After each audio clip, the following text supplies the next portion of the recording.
পদ্মজা সহজভাবে জবাব দিয়েছিল। চুলার কাছে গিয়েছিলাম, চুলার লাকড়ির আগায় পা লাগছিল। কথাটা পদ্মজা সাজিয়ে রেখেছিল, সাথে অনেক যুক্তি, তাই মিথ্যে বলতে একটুও কাঁপেনি। পুরো ঘটনাটা পদ্মজার বুকে তাজা হয়ে আছে। এই 6 বছরে লুকিয়ে কতবার কেঁদেছে সে। সব সময় চুপ করে কোথাও বসে থেকেছে। হেমলতা মেয়ের নিষ্ঠুপতা দেখে মাথা ঘামাননি, কারণ পদ্মজা ছোট থেকেই চুপচাপ ছিল। কিন্তু আজ হেমলতার খুব আফসোস হচ্ছে, নিজেকে অপরাধী মনে হচ্ছে। তিনি ভেবেছিলেন তার 3টা মেয়েই তার কাছে খোলা বইয়ের মতো, চাইলেই পড়া যায়, বিশেষ করে পদ্মজাকে। বাড়ির পিছনের নদীর বুক দিয়ে তরতর করে যাওয়া স্বচ্ছ টলতলে পানির মতো মনে হতো, যার জীবনে অস্বচ্ছ বলতে কিছুই নেই, সবই সাদামাটা, সহজ সরল। অথচ পদ্মজার জীবনের কত বড় দাগ জলজল করে জ্বলছে, কত বড় ঘটনা লুকিয়েছিল। মেয়েরা কথা লুকিয়ে রাখার সীমাহীন ক্ষমতা নিয়ে জন্মায়। কথাটি নিজের মেয়ের ক্ষেত্রে মাথায় আসেননি। পদ্মজা শান্ত হলে হেমলতা বলেন, পাটা দেখি। পদ্মজা পা বিছানায় তুলল। হেমলতা পদ্মজার পা কোলে নিয়ে পোড়া দাগটা দেখেন মনোযোগ দিয়ে।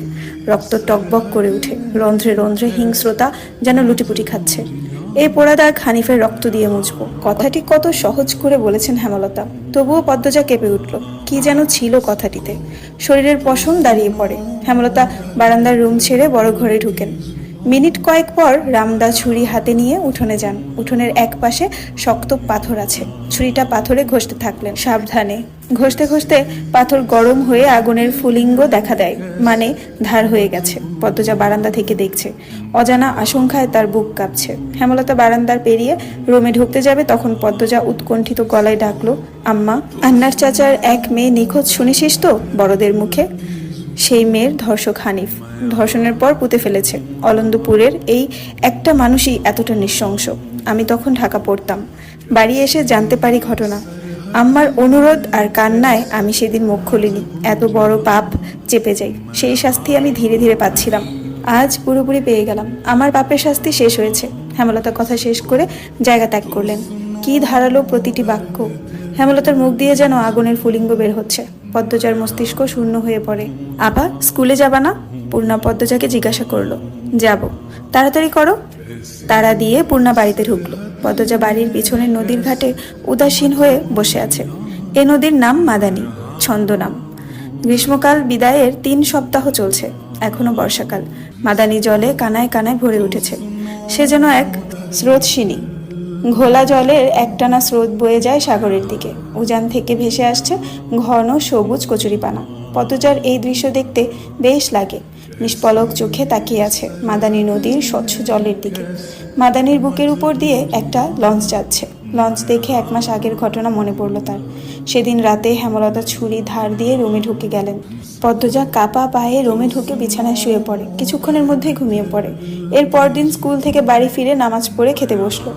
তখন হিমেল হন্তদন্ত হয়ে বাড়িতে ঢুকে। হিমেল হচ্ছে হেমলতার ছোট ভাই। আপা, এই পদ্ম, আপা কই? হিমেলের কণ্ঠ। কি হয়েছে মামা? জবাব দিল পদ্মজা। পদ্মজার প্রশ্নে উপেক্ষা করে হেমলতাকে হিমেল ডাকলো। আপা, এই আপা। হেমলতা বাড়ির পিছন থেকে ব্যস্ত পায়ে হেঁটে আসেন। কি হয়েছে? হিমেল হেমলতাকে দেখে হাউমাউ করে কেঁদে উঠল। আপা, ভাইজান খুন হইছে। রাইতে কে জানি মাইরা ফেলাইছে আপা। হিমেল কাঁদতে কাঁদতে হাঁটু ভেঙে বসে পড়ল। পদ্মজা তাৎক্ষণিক সন্দিহান চোখে মায়ের দিকে তাকালো। হেমলতাকে দেখে মনে হলো তিনি চমকেছেন, অথচ তার চমকানোর কথা ছিল না।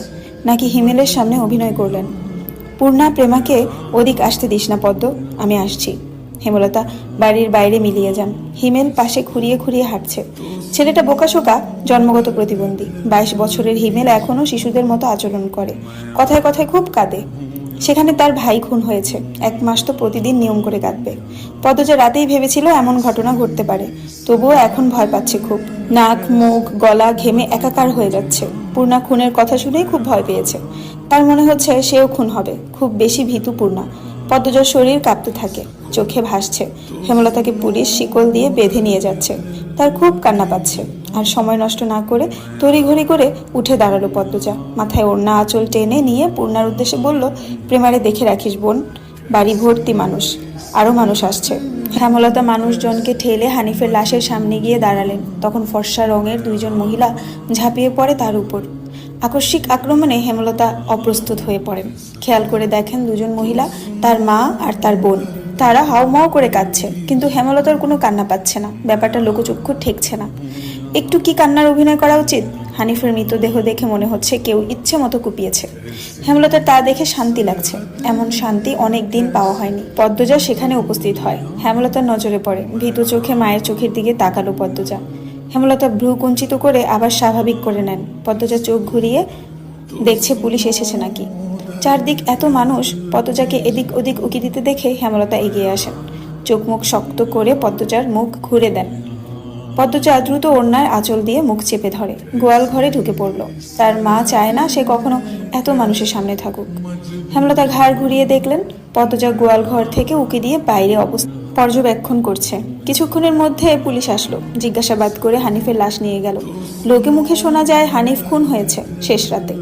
এরপর নদীতে ফেলে দেওয়া হয়। লঞ্চ ঘাটে লাশ ভাসে। হেমলতাকে পুলিশ নিয়ে যায়নি বলে পদ্মজা স্বস্তির নিঃশ্বাস নিল। মানুষের ভিড়ও কমে গেছে। হেমলতার মা কাঁদতে কাঁদতে ক্লান্ত হয়ে উঠোনের এক কোণে বসে আছেন। পদ্মজা গুটি পায়ে গোয়ালঘর থেকে বেরিয়ে আসলো। হেমলতা পদ্মজার দিকে তাকিয়ে মৃদু হাসলেন। সেই হাসি দেখলেন হেমলতার মা মঞ্জুরা। তিনি কিছু একটা ভেবে নেন। হেমলতার কাছে এসে কিরমির করে বলেন, তুই খুন করছস? তোমার এমন কেন মনে হচ্ছে? হেমলতার কণ্ঠ স্বাভাবিক, অথচ পদ্মজা এই প্রশ্ন শুনে ভয় পেয়েছে খুব। যদি নানু পুলিশকে বলে দেয়? পুলিশ তো তার মাকে নিয়ে যাবে। কাল রাইতে তুই আইছিলি হানিফের ঘরে, আমি দেখি নাই? রাগে কাঁপছেন মঞ্জুরা। আসছি। হেমলতার নির্বিকার স্বীকারোক্তি। কেন মারলি আমার সারারে? তোর কি ক্ষতি করছে? আসছি বলেই আমি খুন করেছি? এত রাইতে তুই তার কাছে আর কি দরকার আইবি? আমি তাকে মারতেই যাব কেন? মঞ্জুরা আহত দৃষ্টিতে তাকিয়ে আছেন হেমলতার দিকে। হেমলতার চোখ মুখ শক্ত। নিস্তব্ধতা কাটিয়ে মঞ্জুরা চেঁচিয়ে উঠলেন, পুলিশের কাছে যাবো আমি। পদ্মজা কেঁদে উঠল। অস্পষ্ট কণ্ঠে বলে, নানু এমন করো না। হেমলতা নিচু সরে কঠিন করে বলেন, আমার মেয়েদের থেকে আমাকে দূরে সরানোর চেষ্টা করুন আম্মা, ফল খুব খারাপ হবে। পদ্মজার মনে হলো মঞ্জুরা ভয় পেয়েছেন। মঞ্জুরা সবসময় হেমলতাকে ভয় পান। তিনি চুপসে যান, শুধু ঘৃণা ভরা দৃষ্টি নিয়ে হেমলতার দিকে তাকিয়ে থাকেন।